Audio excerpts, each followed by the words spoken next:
Hello, I'm Nicola Chaire. I hope you can hear. I haven't worked out how to use this yet, but just like that. Yep. This or the mouse? Okay, good. So I'm going to talk in English about work we did and are still doing in Alberta. As you know, many people from particularly the Atlantic provinces have moved to Alberta to work on the short-term contracts, usually in the oil and gas industry. And the question we were asking ourselves was, do they have more injuries? Do they have more injuries, the people who come from outside to work in Alberta? And if so, how can we find out about it? And the first study I'm going to talk about is specifically about whether we could use WCB data to do this. But it was a three-part study. There was a legal aspect in which Catherine was involved, looking to reassure us and everybody else that somebody who was injured in Alberta claimed from the Alberta WBC. That was what the situation had to be. Not talking about that, but that was basically the outcome. We also set up a cohort of workers in Fort McMurray that we were going to follow going forward to see if they did have injuries. So they were interprovincial migrants and people from Alberta. And we finished recruiting for that study, the pilot study, on the Friday, and then the Fort McMurray fire happened on the Monday, and they were all dispersed. So there was no work in Alberta, in the oil fields for several months. So that part of the study we're talking about retrospective, and I have added one slide on that. Barbara asked me to, but mainly I'm going to be talking about what we found when we looked at the WCB data, and in particular, could it give us an unbiased answer? What did it tell us about injuries in interprovincial workers, and could we trust the answers they gave? That was really the issue for this first part. So the three phases to this is phase one. So we took, very important to understand this, we took people who were everybody was working in Alberta at the time of the injury. Some of them were from Alberta, some were from outside Alberta.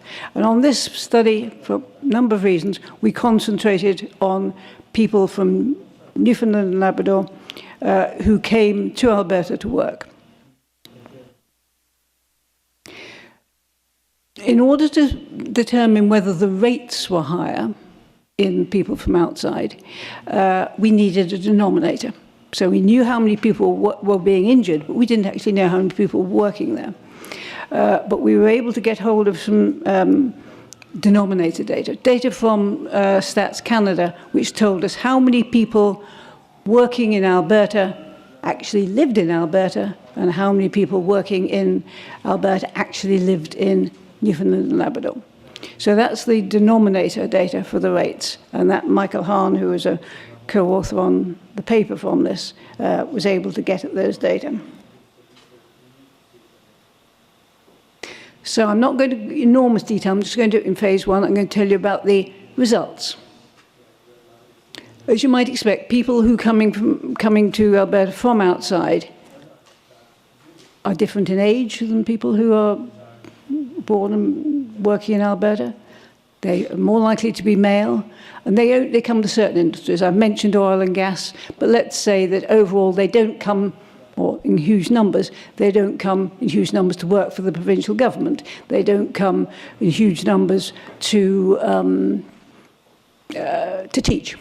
They tend to come construction, transport, women particularly working in the hospitality industry. So so the industry people are working in is very important when we're looking at injuries, because as you all know, jobs like construction have got a much higher injury rate than jobs like being a provincial civil servant. So what did we find? And this really is a summary, and this has been published, and I can let people have copies of the publication. First of all, we found the rates of claims were lower in Newfoundland workers. Now, that sounds fascinating, and you immediately think underreporting, or depending on your mindset. But in practice, I don't think it is that. I think it's that basically people from who come to Alberta from outside only work there part of the year. They, if you sit down and talk to people, they come work for 3 months. They earn a lot of money, much more money, we now know, than the people who are injured, who come from Alberta who are injured. But then, having earned that money, they go back to their family and maybe work on the farm or whatever they're doing with them. So they are less at risk. So I'm less concerned about the lower risk. What was particularly interesting was that we had a remarkably low number of people who had time loss claims of less than a month. And that's the bit that really fascinated us going forward to see why that was.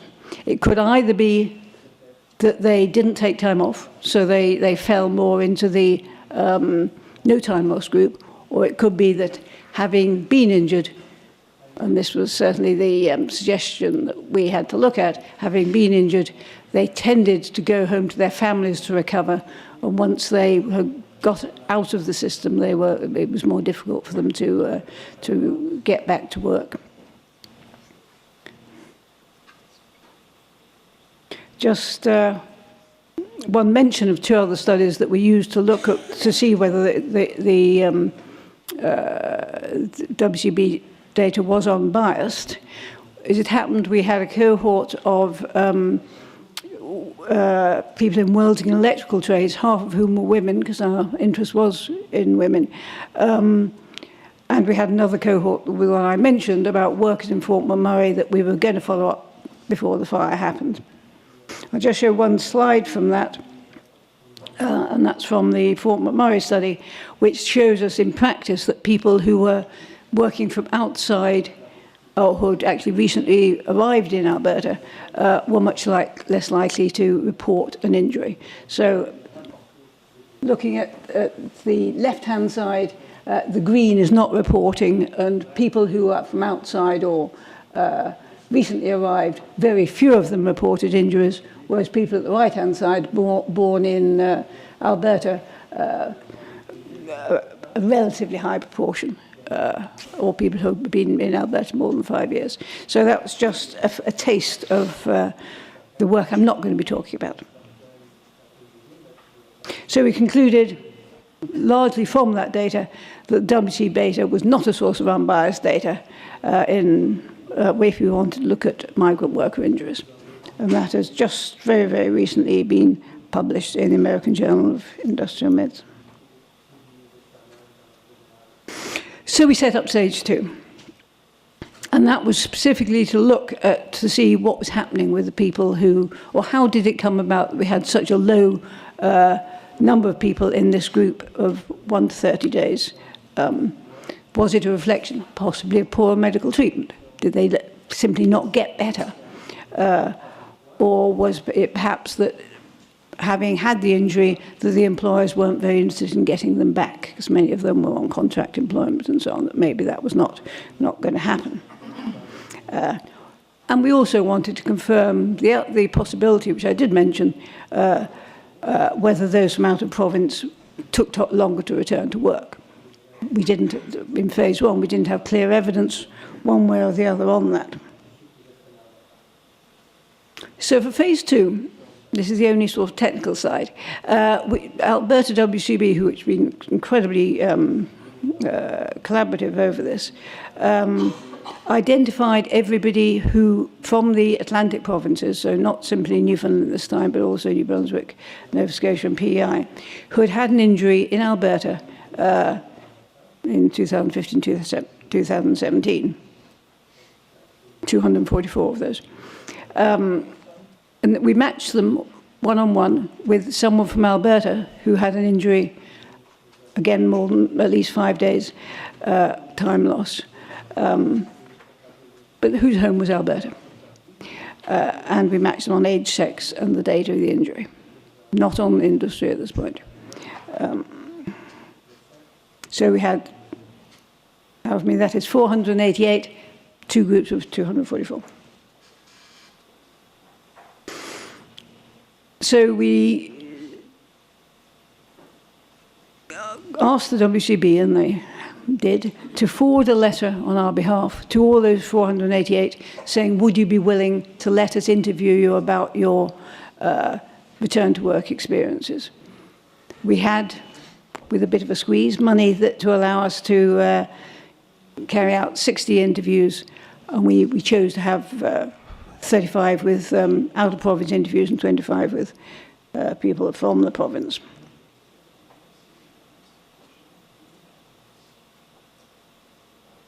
So using the statistics we got from WCB, we were able to confirm, or we did confirm, that those people from the Atlantic provinces who were injured in Alberta had twice the time, took twice as long for them to get back to work as people who were injured in Alberta from Alberta. That the health costs appeared to be the same in both groups, and we had no evidence that the injuries from the people in the Atlantic provinces were more severe. And that will be, I haven't mentioned yet, that's as an explanation, but we didn't have any evidence they were more severe. And that's all from the statistical data. So what did we find from the interviews?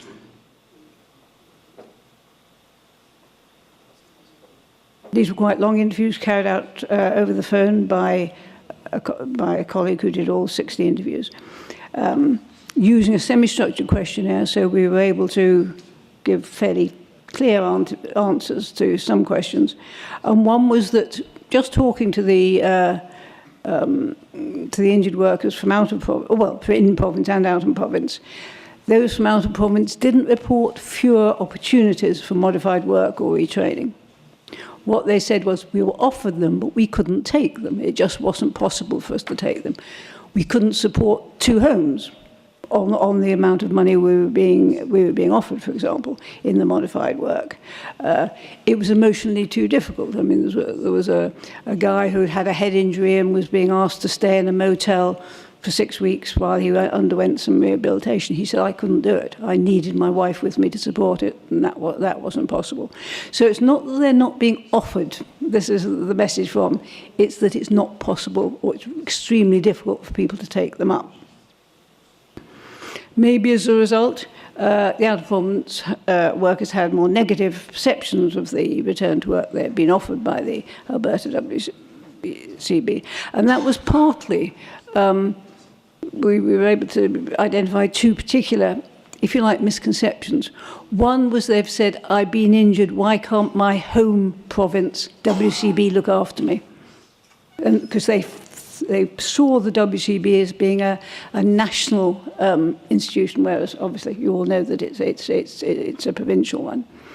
And the second point they were saying was, why can't I be treated at home? Why do I have to be treated in Alberta? Now, as you'll see in a bit, most of them were treated, or the majority did have treatment at home. And the Alberta WCB has recently changed their policy on this, and they're now more willing for people to be treated, to choose where they're treated. Under the changes, people can now choose whether they're treated in Alberta or at home. Often the facilities at home are less good than in Alberta, so I mean it's not as easy as you might think as a decision. Okay, so having presented this data, well, some of you were there, at a meeting a few months ago, we went back to WCB and we said we need a bit better data. We're going to publish this, we're going to go public on it, we need a bit better data. And particularly the issue which we still, if you like, haven't really answered, is it really, can we really show that the injuries in Alberta from outside weren't more severe? But we asked for more data to help us explore that better. So we've got now additional data on permanent disability, and that doesn't mean that you're not any more able to work. But if you lose a finger, you get 5% permanent disability, or if it's on a graded scale from less than 1%, I think, to 100%, and we've got, I think, one person who was 100%. So anyway, we've got some information I'll show you on permanent disability. We got information on income at the time of the injury, and I'm not showing you this, but it's very interesting that people who are earning a great deal, or relatively a great deal, who tended to be from out of province, and people who were earning very little were both more likely to have more time off work. So that's something we've got to explore in more detail. We also got better information on industry. I'll talk a bit about that. Health costs and where the treatment took place. So we're now able to definitively say, were they treated only in Alberta? Were they treated for at least half their time in Alberta? Or were they treated for less? Was the majority of their treatment costs from outside Alberta? So here we are. These are the results that I mentioned from phase 2, but since we've followed them up for longer, the numbers are a bit different. So, yes, okay, thank you. So on average, the people from Alberta had a time loss of 76 days, but from the Atlantic provinces, 142 days. But the healthcare costs were only very slightly, and actually not statistically significantly, higher for those in the Atlantic, even though they had the more time. So if we are able to say, and I'm beginning to think it isn't biased, if we say the health cost reflects severity, that would support the idea that severity was similar in both.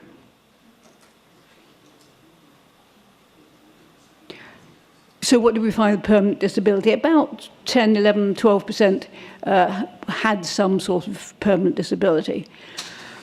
Numbers were slightly higher in the Atlantic provinces, but given we're talking about relatively small numbers, that was not. This is the only significance test I'm showing in the whole thing, because it's important to say that it looks so it's higher. It could have arisen by chance. And indeed, if we look at the percent disability in those from Alberta and the Atlantic provinces, it looks to be higher in Alberta, but again, it's consistent with chance. So, yeah, that's what we got. So we know what numbers we've got. I'm not showing here, the people with permanent disability had much higher health costs, as you would expect. But it doesn't suggest on that criteria more severe injuries in the Atlantic people. This is an interesting table. This is showing the mean time loss by really where they were being treated.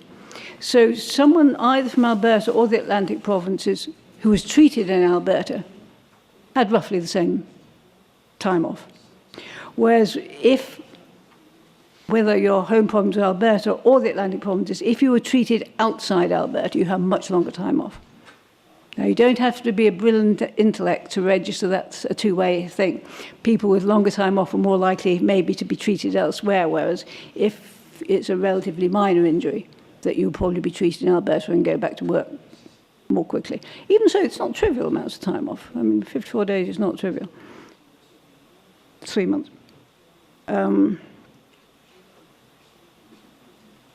So this is almost my penultimate slide. So just to show the way we're going with this, and I confess I only started looking at this data in this way this week, because we just got this new data, the phase 3 data. So write down what you like, but I reserve the right to change what I'm saying now. But so we are using all the data we've got to predict days to return to work. And what we've looked at so far, total healthcare costs were very important, more costs, longer time off. If you were older, you took longer to get back to work. If you were working in the industries I've mentioned here, construction, hotel and retail, and transport, you had longer time off, which we expected. If we hadn't found that, I would have thought the data were rubbish. And having allowed for all those, home province remains very important. So this is the regression, and once it's published, you'll see this more beautifully. But if you look now, roughly speaking, for those who are used to looking at these curves, so after about 6 months, 80% of those from Alberta have gone back to work, but only 60% of those that from outside Alberta. That's really what that's saying, having adjusted for everything. You can read lots of other interesting things from that, but this is what we're going to be producing, fully adjusted lots of other work going into it. But that's what the research design allows us to do. So, conclusions. And these are data conclusions, not my personal opinion. So that indubitably, those from outer province have greater time loss. This is only seen for those treated outside Alberta, and by definition, pretty well, those people were not resident in Alberta throughout their treatment time. The interview study suggests that the financial and psychological pressures, which I've said, makes it difficult for those to accept any return to work facilitation that's being offered. And the SWIVE analysis, which we've done so far, suggests that we can't simply explain this by people from from the Atlantic provinces being different, doing different jobs, or indeed having different healthcare costs. So we're not discussing until the end, I think, but this is what we really do need to discuss as a group this morning. So how can we best assist those to return to work from people who move to other provinces to work? Thank you. Thank you.